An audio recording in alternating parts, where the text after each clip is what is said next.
sou a Karen, eu sou daqui do ICT mesmo, eu tô no 5º período do BCT.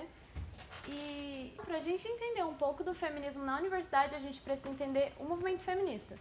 O movimento feminista ele tem cerca de 200 anos, mas antes disso tem essa obra, A Cidade das Damas, que desmitifica o mito da mulher frágil, que conta mais ou menos a história das Amazonas, que eram mulheres guerreiras, fortes e tudo mais. Depois nós tivemos a publicação da Declaração dos Direitos da Mulher, que veio na Revolução Francesa, em resposta quando publicaram os direitos dos homens. Não era tipo direitos humanos, era direitos dos homens. Os homens eles tinham tudo e as mulheres não tinham nada. Então essa moça, Olympe de Gouges, ela publicou os direitos das mulheres em igualdade aos dos homens. E foi o primeiro documento da Revolução Francesa. Depois nós tivemos a reivindicação dos direitos da mulher, que foi pela inglesa Mary, que ela trata a mulher como não inferiores aos homens. Ela tira esse mito de que a mulher ela é inferior aos homens. Já no Brasil, a gente teve em 1830 os direitos da mulher e injustiça dos homens, publicado por Nízia Floresta, que também tirou esse mito de que o homem ele é superior. Então foi mais ou menos o primeiro marco do feminismo no Brasil. Aqui a gente tem que a mulher conseguiu direito ao acesso do ensino superior em 1880. Só que a gente vai entrar num conflito agora. Porque o movimento feminista ele foi um movimento elitista e branco, quando ele começou a acontecer, que foi na Europa. Então a gente percebe que a Lei Áurea, que foi a libertação dos escravos, veio 10 anos depois que a mulher branca já podia entrar na faculdade. E quando a mulher negra foi liberta, ela não tinha também os mesmos direitos que as mulheres brancas. Então o feminismo no Brasil também era um movimento branco e elitista. Depois a gente vai ter a primeira Conferência Internacional de Mulheres Socialistas, que foi em 1910, e foi aí que foi instituído o Dia Internacional da Mulher, de 8 de março. Eu não quero entrar muito sobre o Dia Internacional da Mulher, porque dá muito pano para manga, mas basicamente, operárias durante a Revolução Francesa foram presas dentro da fábrica onde elas trabalhavam, reivindicando pelos seus direitos e queimadas vivas. Pode passar, por favor. A gente tem como princípios do feminismo o feminismo muitas vezes hoje em dia é visto como aquela moça que vai lá na igreja, introduz o crucifixo nas partes íntimas, ou essas mulheres feminazes que se crucificam, tudo mais. Mas não é isso, isso é um feminismo extremo. Nos nossos princípios são a igualdade, o empoderamento da mulher, que é elevar a mulher, e a sororidade, que é a não rivalidade entre as mulheres. Só que nós temos vertentes dentro do próprio feminismo. Ele não é ele é um movimento unificado, mas eu e a Camila, por exemplo, podemos ter coisas diferentes. Nós temos o feminismo branco, o feminismo negro, o feminismo liberal, o feminismo radical e o feminismo interseccional. A Camila vai explicar um pouco melhor o feminismo negro, porque eu, como branca, não sofro as mesmas coisas que ela. Se eu estivesse falando, eu estaria tirando o poder de fala dela, sim, oprimindo uma colega. Então ela vai explicar o movimento negro para vocês. Tá. Meu nome é Camila e, assim, explicando primeiro, no Brasil tem um conceito, no Brasil cultural, chamado colorismo, que é assim, todos negros, quanto mais escuro e negro você é, mais racismo você sofre. E quanto mais claro você é, sendo negro, mais privilégios você tem. Então, sobre racismo, eu não poderia falar com a mesma propriedade de uma irmã negra que teve a vivência de alguém com a pele mais escura que a minha. Então eu vou dar o plano geral, assim.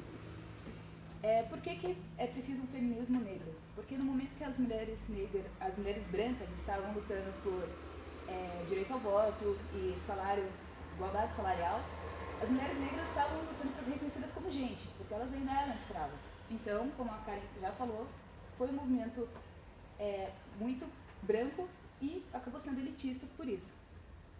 Daí, a pauta do feminismo negro ela vai girar em torno da segurança, por causa da abolição. As mulheres negras e os negros foram para os morros, então aquela sociedade que ficou mais na periferia, mais pobre, então ela tem menos acesso à segurança por ser negra, por ser mulher e por ser pobre. Em relação à estética, porque no feminismo branco tem as mulheres brancas lutando contra padrões impostos pela mídia, mas ela está sendo representada lá. Tem uma mulher branca que está ali impondo o padrão branco. A mulher negra não tem nem a representatividade, entendeu? Não tem uma mulher negra para representar a tal marca. Então, o feminismo negro traz isso. Gravidez e maternidade, no sentido de filhos que foram concebidos porque a mulher negra era tida como amante, tinha o cara com a sua família branca, e aí ele arrumava uma amante negra, e com isso vários filhos vieram disso. Amor e relacionamentos, essa questão de amante mesmo, e estudo e mercado de trabalho. Estudo no sentido de acesso, já pela questão de socioeconômica, e mercado de trabalho, porque, infelizmente, ainda hoje, se uma mulher chegar com o seu black numa empresa e ela tiver a mesma capacidade, a mesma formação de uma mulher branca, a branca vai ser escolhida, por causa da imagem da empresa.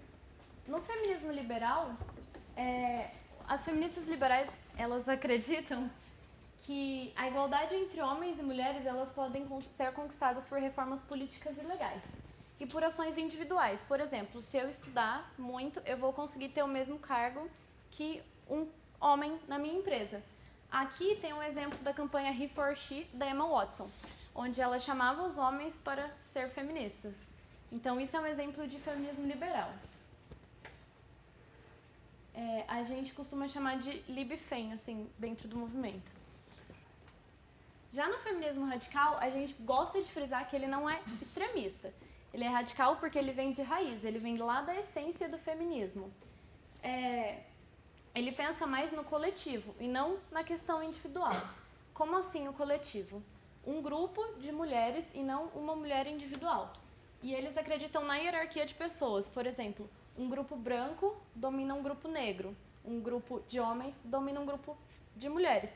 E que também o machismo está enraizado na sociedade e isso gera essa hierarquia patriarcal. Por exemplo, o pai, o tio, até chegar na mulher. Então, o machismo ele é enraizado na sociedade. Como o machismo ele já está enraizado na sociedade, elas apoiam a abolição da prostituição e da pornografia. Por quê? Mesmo que as mulheres sejam livres para fazer o que quiserem com seus corpos, esse tipo de coisa, prostituição e pornografia, dá direito ao homem de comprar a imagem dela. Então, o feminismo radical procura esse tipo de abolição. Já o interseccional é mais ou menos uma mistura das duas. Ele é um conceito pós-moderno e ele tenta conciliar as demandas de gênero com as de outras minorias. Por exemplo, uma mulher trans, o feminismo lésbico, o feminismo negro. Porque, por exemplo, uma feminista lésbica também não sofre a mesma coisa que uma feminista hétero, porque ela pode sofrer tanto pela sexualidade dela como pelo gênero dela. Já uma mulher trans não sofre a mesma coisa que uma mulher cis. Mulher cis é quem já nasce com o gênero que tá. E ele é mais receptivo à participação dos homens também, porque dá pra dar uma entendida. Lembrando que o homem como apoio, não como protagonista do movimento. E que as opressões se somam. Então, um grupo oprimido pode se somar a outro grupo oprimido e outro grupo oprimido. Então, as opressões vão sempre se somando. Essa é a seção interseccional. Mas por que, então, o feminismo na faculdade? Acho que todo mundo aqui já sofreu algum caso de professor machista, colega machista. E por quê? Porque o machismo está enraizado na nossa sociedade. Querendo ou não, a sociedade ela é machista. A gente tem casos de abuso em festa, mesmo quem não conta, a gente tem muito caso de abuso em festa, de um cara chegar e oprimir a moça, ficar com ele, ou ela tá dançando, vai lá e passa a mão nela. Nós estamos numa faculdade de exatas, então a gente já é minoria, a gente já é, engenharia não é matéria de mulher, ou até a biotech mesmo. E para ter um espaço de acolhimento, debate, compartilhar as vivências e a sororidade. Mas como assim? A gente vive muito... A gente vive muito nessa sociedade machista. A gente já viu casos aqui dentro de, por exemplo, cabelo. A senhora sabe responder essa questão? Não, porque não pode ser bonita e inteligente ao mesmo tempo.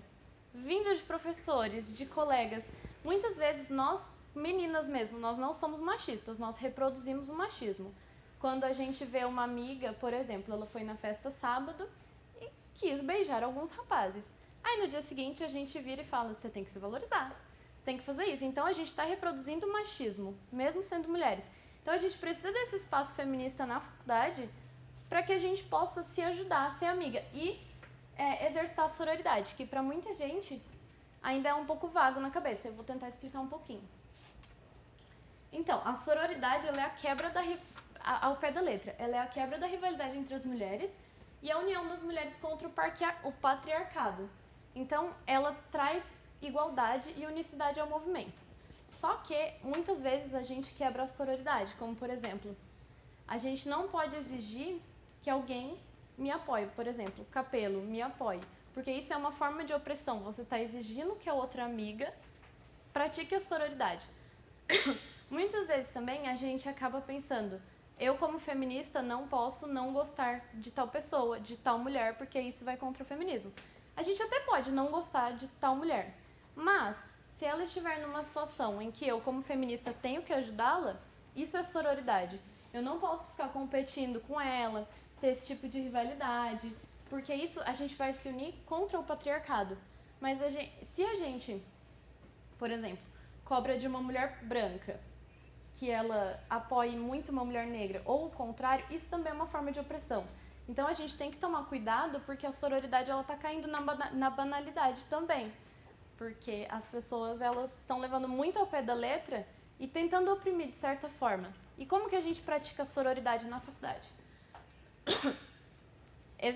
O mesmo exemplo que eu já dei. A amiguinha foi na festa e resolveu beijar alguns. Você não vai chegar nela e falar, amiga, você tem que se valorizar. Porque isso é um conceito que vem, desde sempre. A gente vê em novela, por exemplo, que os moços casavam com as mocinhas para casar. Enquanto as moças que saíam à noite, que paqueravam, que trabalhavam até em bares, elas não eram moças para casar, elas eram moças para se divertir. Então, quem enfiou isso na nossa cabeça foi uma sociedade machista e patriarcal. Não foi eu que nasci e pensei, poxa, vou me valorizar por isso e aquilo. Não, veio de um conceito machista. Então, a gente precisa praticar muito, principalmente na faculdade, a sororidade.